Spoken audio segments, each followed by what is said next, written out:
evil that always run after you. And they said there's this famous gene called elboy. So a lot of people, in fact parents, most of them are always reluctant to allow their children to go and attend programs that have been organized in Janjambur and Armitage, to be very much specific. So perhaps you'd like to clear the air rather regarding this particular issue. Yeah, well, in what language can I? In English and Mandinka. English, okay. English, well, let me start with English. In the first place, I would like to say, I think what happened during the last International Women's Day celebration, you know, I think the incident is an isolated one, because it has never happened. And several organizations and ceremonies and celebrations have been taking place in that island for many years, since colonial days, since the First Republic, Second Republic. You know, it has never happened. You know, but this particular incident happened because of certain reasons. And the reasons, the reasons? Yeah, the reasons are there. You know, in every community, every settlement, there are genes. You know, and Janjambure is a very old settlement. It is. Yeah. Since pre-colonial time. Yes, since pre-colonial until colonial time. The colonial settlement came in 1823. But before that, there were other settlers there, you know, since the early 19th century, settlers were there. And obviously they found these spirit settlements. Yeah, settled They already. found them there. We call them, they are the owners of that island. And every island has that spirit wall. Be it our own island, they are in the river and they are on the land also. Yeah. Because in the river, you know, one can take example of the recent, construction of the bridge on Sangulekunda River, when the president, you know, had to sacrifice 7 bulls before that bridge could have been constructed. Yeah, in order to appease the spirits there. So let's come to Armitage. Armitage was founded in 1927, but the island was there since early 19th century. And obviously we found those genes there, right? And we encroached upon their land. We settled. The first settlers came, they settled on the eastern part of the island. The genes were on the western side of the island. Then Armitage School came 1927, and it was built on the western side of the outskirts of the town. Definitely they encroached upon the spiritual area, spirit area, the area for the spirits, the jinns. And these, the girls who are there, the school was founded in 1927, but the enrollment of girls came in 1961. Okay. So right?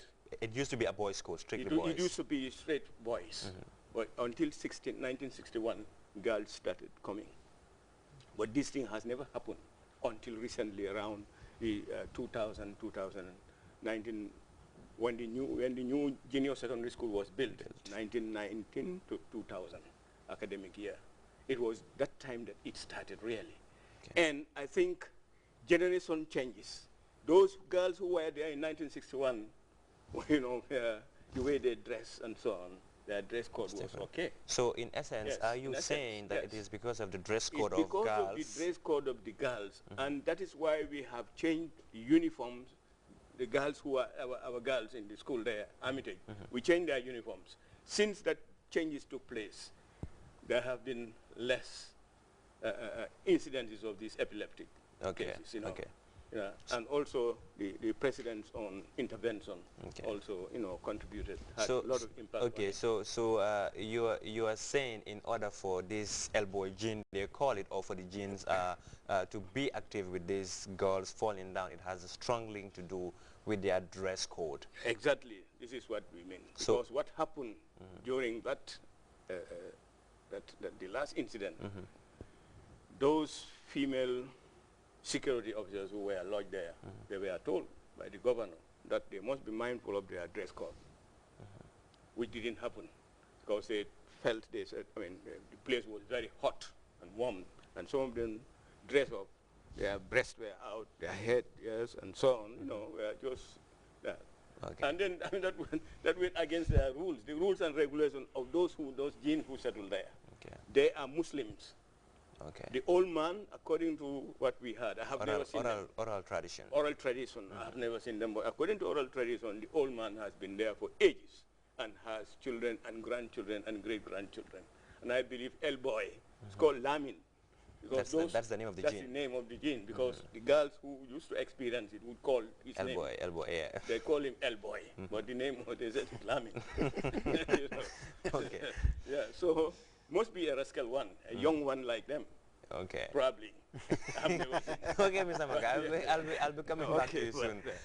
Mustafa, you are the chairperson of the marketing and publicity committee, and of course, recently we've been hearing you scouting for funds to make sure that there is at least adequate funding provided to make this activity a success. And last time you did say that the government of the Gambia is going to give out $1 million, and your estimated budget was about $3 million. So I just want to know how far the Marketing and Publicity Committee has gone in raising funds to make this activity a success. They're working very good, tirelessly, and we say a very big thanks to the government under the leadership of His Excellency, the President of the Republic of the Gambia. The $1 million have been given to the Ministry of Youth and Sports. And it has to be given to the National Organizing Committee, NECOF, under the umbrella of the National Youth Council, which probably, it will be sent in our account probably on Monday or Tuesday. But there's a funding gap of almost $1.2 million. And this time around, we want to take a different course. We're not going to people, disturbing them. Can you please help us? Can you do that for us? Now we want to take up our own initiative by at least trying to see whether we can at least organize 2 fundraisings. And we want to use our local artists and young ones. Yeah, I was told you had one at Duplex with the Gambian artists. Yeah. Would you describe that event as a success? Would you say that you've been able to generate fund? Yeah, it's a very good success. It's a successful one based on that, whatever we organized and the expectation that we wanted was to raise at least funds as much as possible. But the other aspect of it is we've sensitized the people, and we still insist that we're going to use our own Gambian products. Okay. So I think it's a successful. Based on that, it's a successful one. Okay. Then the one that we are coming up with is if we've talked to Jaliba. Initially, it was on the 24th of November that we wanted to do in Paradise Hotel, which was already negotiated. Letters have gone almost 150 to 200 letters to our stakeholders, young entrepreneurs, to make sure they come and enjoy themselves, sit down with us, enjoy with us, and then make the day. Is that the gala dinner? The gala dinner, yeah. Okay. And at Paradise. Now, when we talked to Jaliba, Jaliba was on away for almost some months, something like that. When he came back, he said he would like to at least give his quota, and then if we can able to make the date instead of 24th because it's already engaged, let's make it on the 23rd. So we said no problem because it's going to be next week Friday, Inshallah, at Paradise Hotel at 8 p.m. And then the tables were 10,000, 20,000, and 25,000. In fact, today I've started receiving calls that they've started buying the tickets and thanks to the GRTs that they've started taking out the adverts, publicity. Yeah. Okay. So on that, we are trying our level best to make things happen. Yeah, and definitely the response is coming out very good. Okay, and the initiative too we took, and we wrote to all the ministries, to go and sit down with them, being stakeholders, to see themselves as part and parcel of the NECOF, which they all promise that, they'll try to converge in Janjambure, which I think it's a very, very good move.